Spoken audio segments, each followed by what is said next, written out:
મહાપુરુષે કેટલી કેટલી મહેનત કરી છે. શિવાજી મહારાજ નું તો આપે નામ સાંભળ્યું જ હોય, પણ એમના દીકરા શંભુજી રાજે મને ગમે એટલે યાદી લઈ લો સાહેબ. એને વાંચીને ત્યારે ખબર પડે અટાણે આપણે આ પૈસા જ દેવા પડે ધર્મ માટે, આવું બધું કરવા માટે લોહી નથી રેડવા પડતા. પણ એક વખત હતો એનો બાપ પણ એવો શિવો, અને ઔરંગઝેબની સામે જ્યારે ઝઝુમતો હતો એમ જ શંભુજી રાજે શિવાજીનો દીકરો ગોરીલા યુદ્ધ કરી અને લાખોની સેના હતી ઔરંગઝેબની, અને ધમરોળે ડુંગરાવમાં કેટલાને મારી નાખે, ક્યાંથી કેમ નીકળી જાય ખબર ના પડે, આમથી આવે. જાડવે શંભુજી દેખાતો તો પછી એની પથારીઓ બદલાવતો ઔરંગઝેબ સાહેબ. અને એને હારે કવિ કલશ હતો. કવિની કેવી ફરજ છે એ તમને કહું. ગમે એ ન બોલી ના ખાય, ગમે એવી વાત ન કરી ના ખાય, ગમે એવું ગીત ન ગાઈ ના ખાય.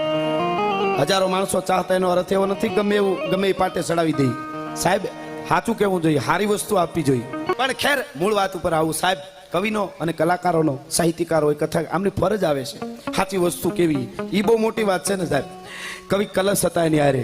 શિવાજીનો દીકરો મોગલોની સેનાને જ્યારે ધમરોળતો હતો ત્યારે કવિ કલશ એની હારે હતા. અને કોકે કીધું ઔરંગઝેબને કે કવિ એના એવા કાવ્યો બોલે છે, વીરરસના ગીતો બોલે છે, એમાં આ શિવાજીનો દીકરો ગાંડો થઈને આપણી સેનાને કાપી નાખે છે. વાળ હુડતો હોય, વાળ કાપે શેરડીના એમ કાપી નાખે છે. કે બેયને પકડો. બહુ મથ્યા હતા સાહેબ. એટલી મહેનત કરી, ઇનામ જાહેર કર્યા, કોઈ દિવસ હાથમાં નો આવ્યો. ગોરીલા યુદ્ધ બહુ કરતો હોય સંભાજી રાજે, શિવાજીનો દીકરો હાથમાં નો આવ્યો. એની સેનાને ધમરોળતો હતો. એક વખત ગદ્દાર માણસ નજીકનો ખૂટી ગયો ને ત્યારે એ હાથ આવી ગયો, નકર હાથ ન આવ્યા. આપણા દેશમાં આ બહુ નડ્યું છે. જ્યાં જ્યાં બન્યું છે ને, જે મહાપુરુષો હોય, કોઈ શક્તિ નારી હોય, એને કોઈ એકાદો ગદ્દાર એવો થયો છે તેમ મોત સાથે જેને પ્રીતું કરી છે દેશ માટે. ઈ પરંપરા એમ આયા ગદ્દાર માણસ ખૂટી ગયો. શંભુજી રાજે અને કવિ કલશ બે ગઢમાં હતા. ખબર પડી ગઈ, બાતમી દીધી હતી કોઈ દગાખોરે, અને બે પકડાઈ ગયા. સેના મોકલી અને ભાઈ લોઠાની હાકડું નાખ્યો. ભાઈ લંગરું પડી ગઈ, લોઠાની બેડીઓ જડાઈ ગઈ. અને બેયને જ્યારે ઔરંગઝેબ તંબુમાં બેઠો હતો ને એટલો રખાતો હતો, ત્યાં લઈ આવ્યા. ઔરંગઝેબ આમ રેવાતો નતો ઔરંગઝેબ થી. કઈ બે મારા સામે આવે, મારે એને બે ને ધ્રુજતા જોવા છે. કારણ કે ઔરંગઝેબ એની જે દિશા કરતા હતા ને, એના સામે લડતો એની એ જોવાય નહીં એવી કરતો, એ ભૂંડાએ મારતો.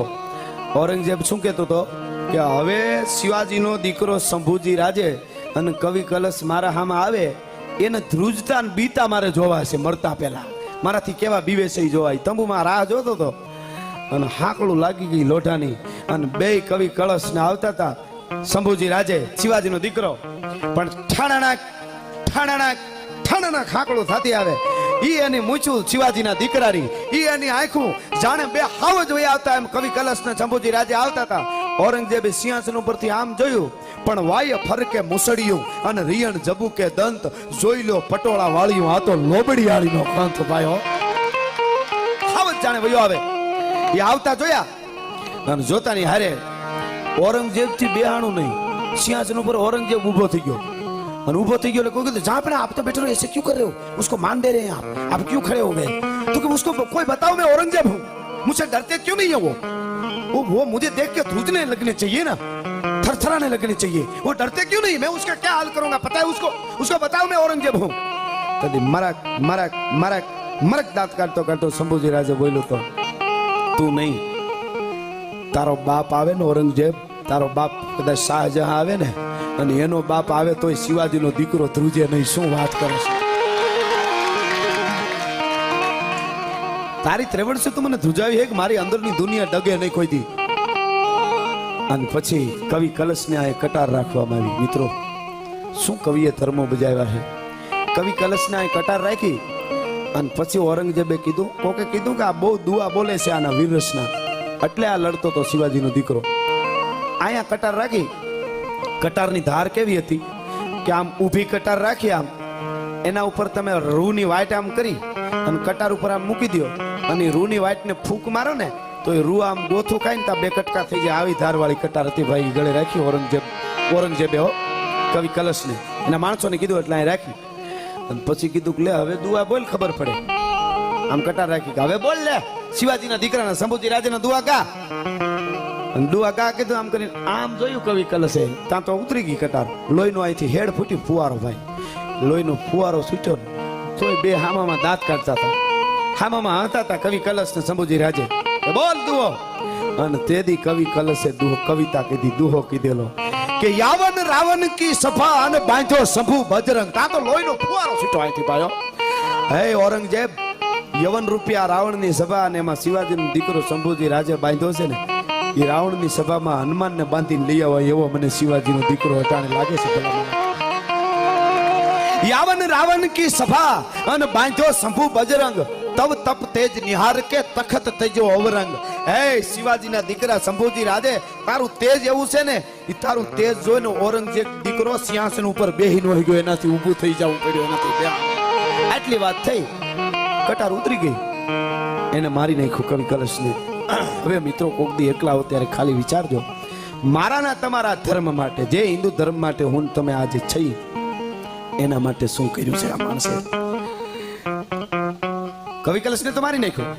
શંભુજી રાજેને ધગતો લાલ હળિયો કરી અને આંખમાં નાખ્યો, આંખ બહાર કાઢી રાખી અને કીધું તારો ધર્મ છોડીને અમારો ધર્મ એકવાર બોલી જા, મારો ધર્મ અપનાવી દો, તને સેનાપતિ બનાવી દો, ઓહળિયા કરાવીને આંખ મટાડી દઈશ. તઈ એણે કીધું કે ગમે એમ કરતો હું શિવાજીનો દીકરો, હું સઈબાઈનો જાયો છું. જીજીબાઈ મારી દાડી છે, તમારી ત્રેવડ નથી.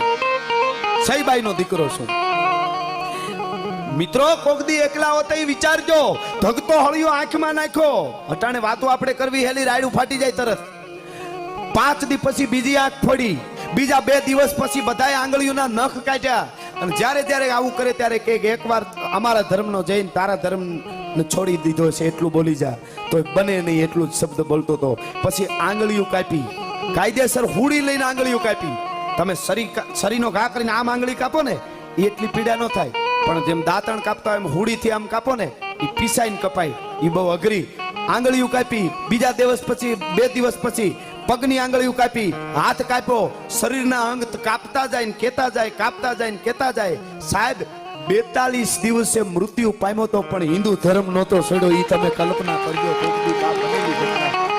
શંભુજી રાજે 42 દિવસે એનું મૃત્યુ થયું, આપણો ધર્મ ન છોડ્યો. પછી કટકે કટકા કરી નદીમાં ફેંકી દીધો અને માથે હાથ દઈ આમ કરી અને ઔરંગઝેબ રોયો તો અને એટલું બોલ્યો તો કે શંભુજી રાજે, તારા જેવો એક દીકરો જો મારે હોત તો હું આખા વિશ્વમાં રાજ કરત, પણ મારે ક્યાં લેવા જાવ.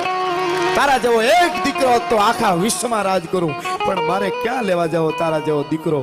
ઔરંગઝેબને રોવું પડ્યું. આ ધર્મ માટે કર્યું છે સાહેબ. આપણે આટલું બધું નથી કરવું પડતું. અટાણે તો ખાલી હારા ભેગા થઈ જાય, બધા એક થાય અને આપણા રૂડા ઉત્સવો ઉજવી, અંદરો અંદર કાપવાનું બંધ કરી, અંદરો અંદર બીજું ત્રીજું જે છે એ બંધ કરીને, તોય ગણપતિ બાપા અને માતાજી બધા આપણા ઉપર રાજી છે. તો જ આપણે ભારતમાંની જે બોલવાનો હક છે, તો જ વંદે માતરમ બોલવાનો હક છે. હું ઘણી વાર બોલ્યો છું કે મહારાણા પ્રતાપની અર્ધાંગના એમના પત્ની ઈ અજબદેવ પવાર, ઈ જે રાજપૂતાણી હતા ને, એવી રાજપૂતાણી મારા પૃથ્વીરાજ ચૌહાણને મળી હોત ને તો આજ ભારતનો નકશો કંઈક બીજો હોત. ભલા માણસ તો નકશો એને હારો હાર 25 વર્ષથી જંગલમાં મહારાણા પ્રતાપના પત્ની કે એની દીકરીઓ ઓલિયા માથેથી હેઠે પગ મૂકે ને તો ગુલાબની પાંખડીઓ પથરાઈ જાય. મેવાડનો અધિપતિ હતો.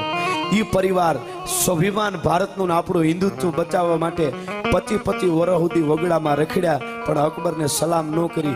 આની વાર્તાઓ ન કરી કોની કરવી હવે તમે કયો, ખાલી એટલું મારે કહેવું છે. એટલે આની વાર્તાઓ, એટલે આની વાતો ગીતો આપણે કાયમના માટે ગાઈ છીએ. ઈ માથા આપી દેવા ગમે ત્યારે એસે કર દેંગે ને વેસે કર દેંગે, આવા ઘણા છે. હા, વધારે કાયમ કહી છું કે પછી એકની એક વાત ન કરાય, પણ કહેવાનો અર્થ મારો નથી ખબર નહીં, અધૂરિયા જ આવું કરે છે. બાકી મહારાણા પ્રતાપનો સેનાપતિ હાકેમ ખાન સુરી મુસલમાન હતો, રાણા પ્રતાપ માટે એને માથું આપેલું. એ બહુ વસાને ખબર છે. આવું તો કેટલું છે.